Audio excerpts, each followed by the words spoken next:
लगातार यह देखा जा रहा था कि माना तूता के जो धरना स्थल है वहां पर 10 तारीख से जो एसआई भर्ती के अभ्यर्थी है भूख हड़ताल पर बैठे हुए थे। इसी बीच आज सुबह जब ये लोग मुख्य डिप्टी सीएम के बंगला का घेराव करने के लिए पहुंचे थे तब वहां से इनको उठा करके वापस से धरना स्थल पर लाया गया है और इन लोगों को आश्वासन दिया गया है कि 2 हफ्ते के भीतर ही हम लोग इस पर विचार करेंगे। आखिर क्या कुछ इन लोगों की मांग थी, क्या कुछ आश्वासन इन लोगों को मिला है, उस पर चर्चा करेंगे। भैया सबसे पहले स्वागत है आप। मेरा नाम पूर्व सैनिक भीखम साहू है। कब से आंदोलन पर बैठे थे आप? हम लोग 10 तारीख से आमरण अनशन पर थे। क्या क्या मांगे थी आप? हमारी 2 ही मांग है। एक तो हमने जो मेहनत किया है, संघर्ष किया है, सब इंस्पेक्टर परीक्षा का पूरी जो प्रक्रिया है, भर्ती प्रक्रिया, उसको पूर्ण करके साक्षात्कार दिया है, तो उसका हमें परिणाम दे दें और एक नियुक्ति की तिथि जारी कर दें। बस यही 2 मांग है हमारी। अच्छा, तो जैसे कि आज आप लोग डिप्टी सीएम के बंगला में भी गए थे, तो क्या कुछ हुआ? डिप्टी सीएम गृह मंत्री विजय शर्मा जी से हमारे मित्रों ने रात में बात किया। काफ़ी 1-1.5 घंटा उनके साथ में बातचीत हुआ। उन्होंने आश्वस्त किया है कि बहुत सारे कारण है। अब हम उन कारणों को तो नहीं गिनाएंगे, जो भी है, क्योंकि उनसे ज़्यादा कोई नहीं जानता है। तो हमें तो रिज़ल्ट से मतलब है। तो उन्होंने कहा है कि कहीं न कहीं उनको 2 सप्ताह और समय चाहिए और उनकी बातों से अब अस्वस्थ होकर और हमारे गुरुजन, छोटे भाई बहन, इन सब लोगों का बात को सुनते हुए हम आज आमरण अनशन को तोड़ रहे हैं। लेकिन आज आमरण अनशन को तोड़ रहे हैं इसका मतलब ये नहीं है कि हम पीछे हट रहे हैं। बस हम मंत्री जी का सम्मान कर रहे हैं और उनकी बातों को रख रहे हैं। यदि 15 दिन के बाद में हमारा रिजल्ट नहीं आता है तो हम फिर इसी मुहाने पे चलेंगे। अच्छा, मतलब इस बार आप लोग भरोसा जता रहे हैं? भरोसा तो शुरू से था। अब हमारे पास कहना चाहिए आज के समय में और कोई रास्ता ही नहीं बचा है। आप लोगों ने देखा गृह मंत्री जी के घर का घेराव कर दिए, वहाँ पर रात भर हमारे साथी बैठे, सारा कुछ हो गया।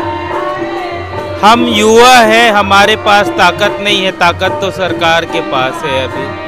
तो कहीं न कहीं हमारी व्यवस्था समझिए या भरोसा समझिए, क्योंकि हमें परिणाम चाहिए और हमारे लिए सबसे जो ज़्यादा ज़रूरी है हमारी नौकरी है। अब वो नौकरी हमें किस तरीके से मिलेगा ये हमें पता नहीं, लेकिन वो हमारे लिए सबसे ज़्यादा ज़रूरी है। इसलिए हम लोग ये कदम उठा रहे हैं, क्योंकि जब जिंदा रहेंगे ही नहीं तो क्या करेंगे। तो हमें अपने बड़े बुजुर्गों का, माँ बाप का, हमारे बाल बच्चे हैं, उनका भी ध्यान रखना है। रोज़ फ़ोन आता है मम्मी का, पापा का, बच्चों का। तो ये मेरी जो ज़िंदगी है मेरे अकेले की नहीं है कि मैं फैसला ले लूँ अपने पूरे परिवार का, अपने सभी साथियों का और चाहने वालों का और आत्महत्या कर लूँ। मेरी ज़िंदगी में तो बहुत सारे लोगों का जिम्मेदारी भी है, मुझे बहुत सारे लोगों के बारे में सोचना भी है। क्षमताओं की कमी नहीं है मुझ में, दृढ़ संकल्पित हूँ, सैनिक हूँ मैं और कभी अपने संकल्प से पीछे नहीं हटता हूँ। लेकिन कहते हैं कि कुछ चीज़ें होती हैं जो पैर में बेड़ियाँ बांध देती हैं, उनके बारे में भी हमें सोचना होता है। लगभग कितनी संख्या में शामिल रहे होंगे आप? हम लोगों की संख्या कम ज़्यादा होती रही, लेकिन तकरीबन हम लोग 400 से 500 की संख्या में तूता धरना स्थल में उपस्थित रहे पिछले 12 दिनों से। और ऐसा कहा जा रहा था कि 10 तारीख से आप लोग लगातार भूख हड़ताल पर ही रहे हैं। हाँ, हमारे जो साथी हैं, मैं तो 10 तारीख से आमरण अनशन में हूँ। आज 12वां दिन है। आज मैंने अपना आमरण अनशन तोड़ा है आप सबके बीच में।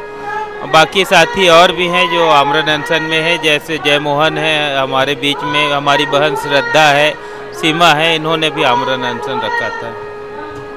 श्रद्धा मैम, स्वागत है। क्या कहना चाहेंगे? सरकार की जो आश्वासन जो दिए हैं आपको, उनसे संतुष्ट हैं? देखिए, कल मैं उनके सामने बैठी थी और उन्होंने हाथ जोड़कर मुझसे निवेदन किया कि मैं अपना अनशन तोड़ दूं और पूरा आश्वासन दिया कि रिज़ल्ट हम जल्दी दे देंगे और 2 हफ्ते का समय मांगा। तो शायद कहीं ना कहीं उनको एहसास हुआ कि उनकी बहन किस तकलीफ़ से गुजर रही है। तो मैं इस 2 हफ्तों का पूर्ण रूप से सम्मान करती हूँ और मैं 2 हफ्ते तक इंतज़ार करने के लिए तैयार हूँ। लेकिन इसके बाद अगर नहीं आता है तो मैं अपने भैया जी से सवाल पूछने फिर एक बार ज़रूर जाऊँगी सर। जी भैया कब से प्रतीक्षा कर रहे हैं आप रिजल्ट की प्रतीक्षा? तो मैं पिछले साल 22 अगस्त 2023 को इंटरव्यू दिया था, तब से प्रतीक्षा कर रहा हूँ। आज मेरा 11वां दिन था, आज मैंने अनशन तोड़ा है। हमारे माननीय गृह मंत्री और उप मुख्यमंत्री विजय शर्मा जी के कहने पर दो हफ्ते और उनको लगेंगे, तो विष्णु के सुशासन पर भरोसा है। अल्प विराम बस लगा है, फुल स्टॉप नहीं लगा है। अभी 2 हफ्ते के बाद हम लोग नई ऊर्जा के साथ, अगर 2 हफ्ते के अंदर नहीं आता तो नई हम लोग रणनीति बनाएंगे और नई ऊर्जा के साथ उनसे मिलेंगे, उनको बताएंगे कि आपने जो समय सीमा मांगा था उसका सम्मान किए हैं और हम लोग अब रिजल्ट मांगने आए। तो क्या कह के टाला गया था रिजल्ट? कुछ उनका कहना था कि रिजल्ट बनने में टाइम है, टेक्निकल इशू है, ऐसा कहने में आया है। तो उनकी बातों का सम्मान करते हुए, उनकी पद का गरिमा को हम लोग बरकरार रखते हुए, ये चीज़ को रखते हुए सोचे समझे और संपूर्ण हम लोग सभी एसआई अभ्यर्थियों ने निर्णय लिया कि उनको बातों का सम्मान करके हमको आंदोलन को यहीं आज समाप्त करना है। धन्यवाद भैया। तो आप देख सकते हैं कि अभी भी इस वक्त कितनी संख्या में यहाँ पर जो एसआई भर्ती के जो अभ्यर्थी है यहाँ पर मौजूद है। और जैसे कि आपने सुना कि जो अभ्यर्थी है उनके द्वारा यह कहा गया कि सरकार ने हमें आश्वासन दिया है, लगभग 14 दिनों का उस आश्वासन को लेकर के आश्वासन पर भरोसा जताते हुए हम यह जो भूख हड़ताल है उसको समाप्त कर रहे हैं।